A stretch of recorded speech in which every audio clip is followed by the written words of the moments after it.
ඊට පස්සේ හරි එන්න ඒක ඉතින් ආවා නෑ ඊට පස්සේ දැන් මේගොල්ලෝ සතුට හරි තැනක්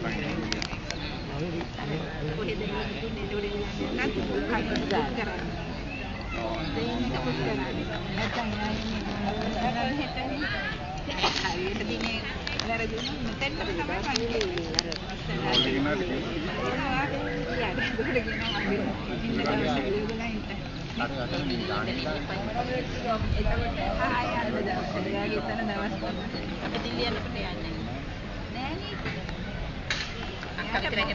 කලින් නිවාඩු යනවනේ මේ දවසේ නම් මේ ඒකට යාට පාඩුයි පාඩුයි යන්නේ කවද යන්නේ මෙතනම ඉතින් මෙතෙන්ටදී එන්න ඕනේ මේ පේස්